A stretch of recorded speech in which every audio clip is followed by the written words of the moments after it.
Lorna Flannagan is from Portadown. Her motto is, "Writing is fun, whether poem or pun, whether 10 lines or one, and it's great when it's done." Lorna is reading Edenvilla.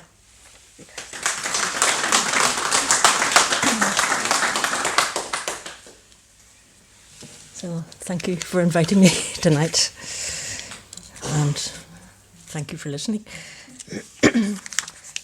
Edenvilla.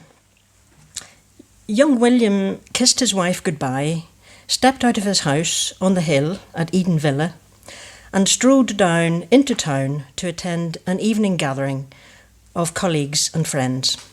The year was 1910. After the meeting, he made his way back up into the direction of home again. It was just beginning to get dark, cool and slightly misty. He usually enjoyed the walk, but on this particular evening, at the spot where his white house would normally come into view in the gloaming, he didn't see it. "Maybe I've misjudged the distance," he thought to himself. "It must be a bit further on." But when he continued, he found himself at the house of his neighbour, who lived on the far side of his small domain, so he turned back. This time he found his own gateway and walked in. "How did I miss it before?" he asked himself. But after he went through, there was still no sign of the house. He came to a brick wall, but that was the perimeter of the walled garden within the larger garden. The square entrance to the walled part had become an open circular gateway. "That's strange," he thought, as he walked in through the circle. Even more strange was what he saw inside. The usual vegetables and fruit trees had disappeared. Inside he found a wooden construction with outdoor sink and worktops, labelled a mud garden. What is a mud garden, he wondered, and what is it doing in my garden? Then he saw the shape of a two-dimensional cut-out cat grinning at him from the fence. The bright white of its round eyes and teeth, revealed in its broad smile, was clearly visible in the semi-dark. "What's it grinning at? Why is it here?" muttered William. Stepping back, he stumbled into something metallic. Turning round, he saw it was another creature. This one was three-dimensional and stood 3 feet tall, the size of a child. It looked like an automaton and held up a metal sign that read, "You're 1 in a million." Million? Not million? What was the meaning of all this? Was someone trying to tell him something? He glanced over at what had been his hedge. Someone had trimmed it into topiary figures, shapes of a snail, a swan, a dolphin, a rabbit, and a duck. How was that possible in the space of an evening? Nearby, he finally came upon something that looked like a house, but it definitely wasn't his house. It was tiny.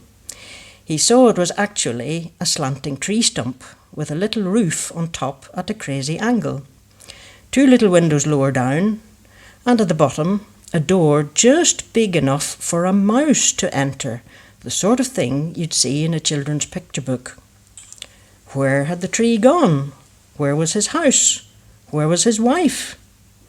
"Anna! Anna!" he called out, but no reply. What on earth was going on? He must be going mad. Then he saw another tree stump instead of a tree.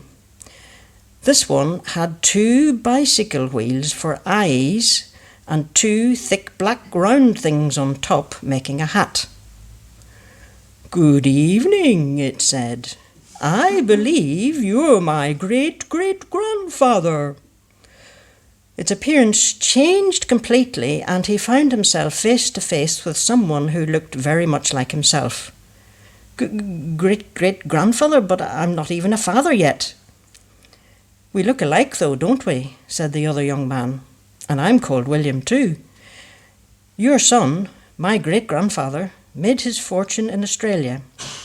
When he came back here on a visit, he decided to give the domain to the town so that parents and children could use it as a park, Edenvilla Park. And the house? What happened to the house? Nobody used it anymore, so they knocked it down. And then, in 2007, they made this secret garden. It's magical, isn't it? I don't live around here now. I've just come back on holiday.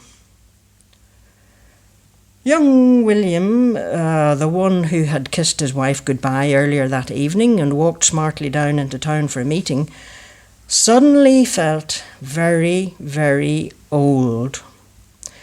But his descendants seemed to be doing all right. And for him, it was time to walk back through the circular gateway and find Anna. Hopefully, she would still be sitting, waiting for him, doing her needlework in front of the warm, open fire in the drawing room. Thank you.